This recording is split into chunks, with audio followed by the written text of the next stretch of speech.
ഭാര്യയെ കഴുത്തറുത്ത് കൊലപ്പെടുത്തിയ ശേഷം ഭർത്താവ് ജീവൻ ഒടുക്കി.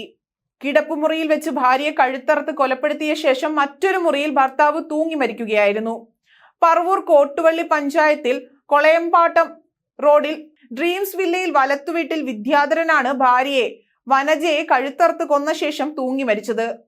അമ്മയെ കൊന്ന ശേഷം താൻ ജീവൻ ഒടുക്കുമെന്ന് പലതവണ വിദ്യാധരൻ പറഞ്ഞിരുന്നു. ഇന്ന് രാവിലെയും മകളെ ഫോണിൽ വിളിച്ച് വിദ്യാധരൻ ഇക്കാര്യം പറഞ്ഞു. തുടർന്ന് മകൾ വിദ്യാധരന്റെ വീടിന് സമീപത്ത് താമസിക്കുന്ന അയൽക്കാരെ ഫോണിൽ വിളിച്ച് അന്വേഷിക്കാൻ പറയുകയായിരുന്നു. ഇവരെത്തി നോക്കിയപ്പോഴാണ് രണ്ടുപേരെയും മരിച്ച നിലയിൽ കണ്ടെത്തിയത്. ദമ്പതികൾക്കിടയിൽ നിരന്തരം പ്രശ്നങ്ങൾ ഉണ്ടായിരുന്നതായാണ് നാട്ടുകാർ പറയുന്നത്. സംഭവ സ്ഥലത്ത് പോലീസും വിരലടയാള വിദഗ്ധരും ഡോഗ് സ്ക്വാഡും എത്തിയിട്ടുണ്ട്. ഇൻക്വസ്റ്റ് നടപടികൾക്കു ശേഷം മൃതദേഹങ്ങൾ പോസ്റ്റ്മോർട്ടത്തിനായി കൊണ്ടുപോകും. ഇന്ന് രാവിലെ 8:30 ദമ്പതികളെ മരിച്ച നിലയിൽ കണ്ടെത്തിയത്. വനജയെ കിടപ്പുമുറിയിലെ കട്ടിലിലും വിദ്യാധരനെ തൂങ്ങി മരിച്ച നിലയിലുമാണ് കണ്ടെത്തിയത്. ചോര വാർന്ന നിലയിലായിരുന്നു വനജയുടെ മൃതദേഹം കണ്ടെത്തിയത്. ഇവർ രണ്ടുപേരും മാത്രമാണ് 2.5 വർഷമായി ഇവിടെ താമസിക്കുന്നത്.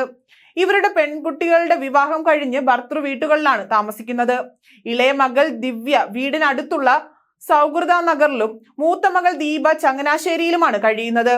വിദ്യാധരൻ എറണാകുളത്തെ സെക്യൂരിറ്റി സ്ഥാപനത്തിലെ ജീവനക്കാരനായിരുന്നു. ഭാര്യ നേരത്തെ ഖാദി ബോർഡുമായി ബന്ധപ്പെട്ട് ജോലി ചെയ്തിരുന്നു. ഭാര്യയ്ക്ക് കഴിഞ്ഞ കുറച്ചു നാളുകളിലായി കാഴ്ച നഷ്ടപ്പെട്ടിരുന്നു. ഇതേ തുടർന്ന് മാനസിക ബുദ്ധിമുട്ടുണ്ടായിരുന്നു. പലപ്പോഴായി ഇരുവരും വഴക്കുണ്ടാക്കിയിരുന്നു എന്നാണ് നാട്ടുകാർ പറയുന്നത്. രാവിലെ 8:25 ഈ വില്ല ഡ്രീംസ് വില്ല എന്നാണ് എന്റെ പേര്. ഇവിടുന്ന് ഒരു ടീം എന്നെ വിളിച്ച് പറഞ്ഞു ഇവിടെ ഇങ്ങനെ ഒരു കൊലപാതകവും ഒരു ആത്മഹത്യ നടന്നെന്ന് പറഞ്ഞു. വന്നു നോക്കി കഴിഞ്ഞപ്പോൾ ഈ വിദ്യാരഞ്ജന്റെ വീടാണ്, വാലത്തെ വീടാണ് ഡ്രീംസ് വില്ലയിലെ. നോക്കി കഴിഞ്ഞപ്പോൾ പറഞ്ഞത് കട്ടിലുമ്പോൾ കിടക്കുന്ന സ്ത്രീക്ക് ജീവനുണ്ടെന്നാണ് പറഞ്ഞത് എന്നോട്. ആംബുലൻസ് വിളിച്ചിട്ട് വരാൻ പറഞ്ഞു. ആംബുലൻസ് ഞാൻ വിളിച്ചിട്ട് ഓടി ഇവിടെ വന്നപ്പോഴത്തേക്കും പോലീസും വന്നു. പോലീസ് ഞാൻ കൂടിയാണ് തുറന്നു നോക്കണം. തുറന്നു കയറി നോക്കി കഴിഞ്ഞപ്പോൾ ഭർത്താവ് തൂങ്ങിക്കിടക്കുകയാണ്. റൈറ്റ് സൈഡിലേക്ക് നോക്കി കഴിഞ്ഞപ്പോൾ ഭാര്യ അവിടെ ചോരയെ കുളിച്ച് കഴുത്ത് ആഴത്തിലുള്ള മുറിവുണ്ട്, മൊബൈൽ ഫോൺ അതിനകത്ത് കിടപ്പുണ്ട്. അങ്ങനെ പോലീസുകാർ പറഞ്ഞ് മരിച്ചിറക്കണമെങ്കിൽ ആംബുലൻസ് വിളിക്കില്ലെന്ന് പറഞ്ഞു.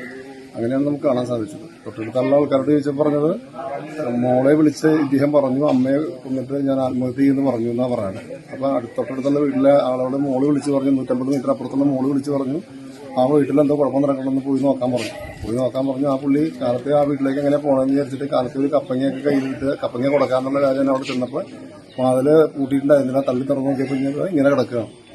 പുള്ളിയും ഭയന്നു പോയി. പുള്ളി എന്നോടും ഉടനെ വരാൻ പറഞ്ഞു. അങ്ങനെയാണ് യഥാർത്ഥത്തിൽ സംഭവം. അല്ലാണ്ട് വേറെ ഒരു വിഷയങ്ങളും ഇവിടെ ഇല്ല. ഇതിൽ ഭാര്യയും ഭർത്താവും മാത്രം താമസിക്കുന്നതാണ്. മോള് ഒരു 150 മീറ്റർ അപ്പുറത്ത് വാടകയ്ക്ക് താമസിക്കുകയാണ്. ഒരു മോളുള്ളത് ചങ്ങനാശ്ശേരി താമസിക്കുകയാണ്. Aluva DYSP Rajesh TR, Vadakkekara inspector Biju KR, ഉദ്യോഗസ്ഥരായ സുധീർ, ഷൈൻ, ജസീന തുടങ്ങിയവരുടെ നേതൃത്വത്തിൽ പോലീസ് സംഘം സ്ഥലത്തെത്തി മേൽ നടപടികൾ സ്വീകരിച്ച ശേഷം മൃതദേഹങ്ങൾ പോസ്റ്റ്മോർട്ടത്തിനായി കളമശ്ശേരി മെഡിക്കൽ കോളേജിലേക്ക് മാറ്റും.